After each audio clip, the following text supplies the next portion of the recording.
The year is 1998. An Estonian immigrant arrives in New York City. On a recommendation from a friend, the young immigrant has left his native Estonia behind to chase the American dream. But, like all dreams, it is fleeting. The young man knows that he'll have to work long hours and countless days if he's going to seize his ephemeral American dream. The American dream is peculiar, a near-perfect combination of myth and reality that makes it so alluring to so many people, especially to outsiders. Stories abound of penniless immigrants coming to America for opportunity, striking it rich and making a fortune. But surely even more stories exist of desperate immigrants coming to America and carving out a life only somewhat better than in their home countries, or even being forced to return to their native lands due to personal misfortune, discrimination, homesickness, or a combination of all three. The merits of this dream aside, this particular immigrant is set on finding his. That immigrant is 25-year-old Konstantin Petrov. Born near Tallinn, Estonia in 1973, the young Petrov has a knack for electronics and had earned a living by making and selling boxes to hack TV signals in his native country. Upon his arrival to the U.S., he takes out a classified ad offering his services as an electrician. But time is of the essence, so Petrov works without an electrician's license for a time. Eventually, he acquires a student visa, and later, a green card through marriage. Petrov has a knack for something else, too, and it is this passion that will ultimately define his life. Petrov had been taking photographs for years. His passion for photography seems to match his passion for electronics. His online posts have pictures he had taken dating all the way back to the late 1980s. Parties, birthday celebrations, everyday life back home in Tallinn. This was at the tail end of the so-called Singing Revolution, when the Baltic states of Latvia, Lithuania, and Estonia had asserted their independence from the Soviet Union. Soviet power was fading. The Cold War was ending. It was an exciting, albeit uncertain time, and he would capture life during this era with a simple, reliable camera. Petrov would take his love of photography to his adopted country years later. New York is the city that never sleeps, and it'd be a wonder if Petrov ever does either. It's now the summer of 2001, and the 28-year-old Estonian decides to take on a second job, this time as an electrician at the iconic World Trade Center in Manhattan. Working as both an apartment superintendent and now a night shift electrician, Petrov has his work cut out for him. 2 jobs and 1 an all-nighter. Who needs sleep when you've got a dream to chase? Petrov now works in one of the most famous buildings in the whole world. Working at the North Tower of the World Trade Center, the Twin Towers have come to represent American might, dominance, power, prestige, and yes, Petrov's own American dream. He seems to adjust quite well in his new role.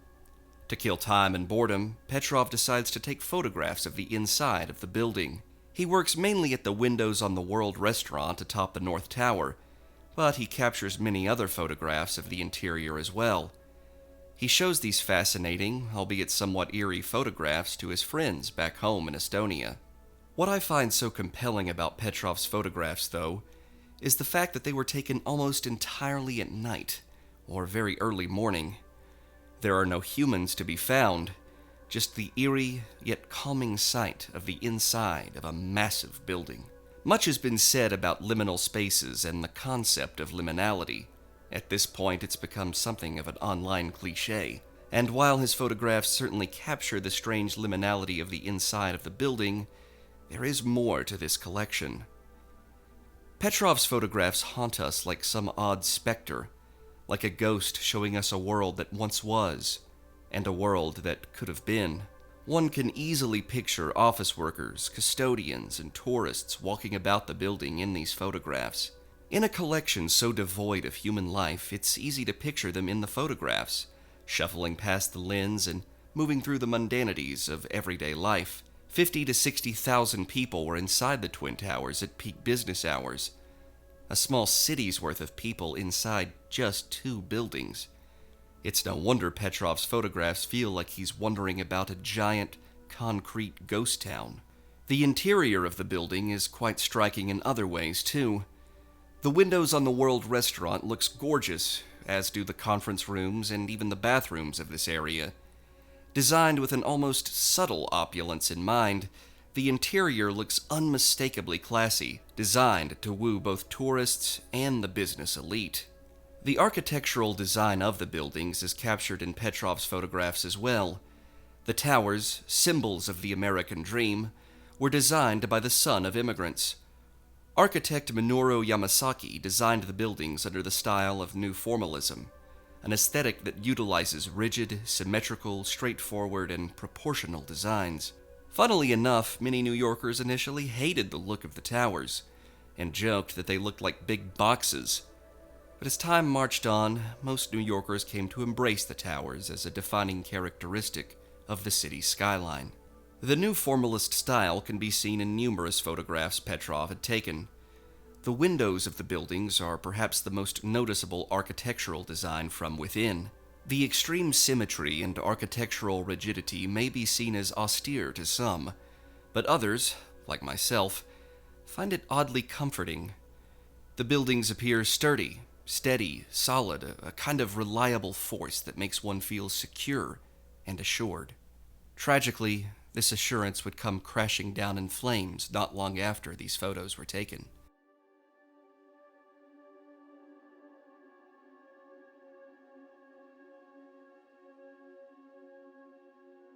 A liminal space is defined as a place or state of transition representing the in-between threshold between what was and what is next. A strangely perfect definition for Konstantin Petrov's photographs. Many of his pictures were taken a mere weeks before these buildings would be destroyed in the worst terrorist attack in U.S. history. A total of 2,606 people would die in the Twin Towers on September 11, 2001. And both buildings would be destroyed just hours after they were struck by commercial airliners. Petrov's photographs capture that what was and what is next found in liminality almost too well. They are a haunting reminder to honor what you once had, and to cherish what you still do have. I was a small child on 9/11, and my memories of that day are hazy. But it wasn't long after the event that my young mind started to realize that America would be forever changed. Sadly, Konstantin Petrov would die. But not on September 11th. Petrov's shift at the North Tower ended at 8 in the morning, but he'd usually stay a bit longer to socialize with the incoming office workers for that day. He would work lonely night shifts after all, so it would make sense for him to talk with people before going home to rest. But for whatever reason, he chose not to that day. As he was driving out of the complex, the North Tower was hit. He thought little of it until he got home and turned on his television. He quickly phoned his friends and coworkers at the windows on the World Restaurant when he realized the gravity of the situation. This would be the last time he would ever speak with any of them. A mere months after 9/11, Petrov was tragically killed in a motorcycle accident at just 29 years old. He would be buried in his adopted country. The most defining characteristic of Petrov's photography is that of change, of transition. From the waning days of Soviet dominance in the late 1980s to the coming end of American innocence and naivety in the early 2000s, liminality is an oddly appropriate word for his photography. We get to see 2 worlds in a state of great change. The first in Eastern Europe in the late 80s and early 90s, and the second in the United States in the early 2000s. I look at Konstantin Petrov's photographs with immense gratitude. His state-of-the-art Nikon Coolpix camera of the time gives us an extremely rare glimpse into a world that no longer exists, a time that has long since passed. Captured through the lens of a young immigrant trying to seize that ever-fleeting American dream. And, in a terribly bittersweet way, I suppose he did. Thank you, Konstantin Petrov.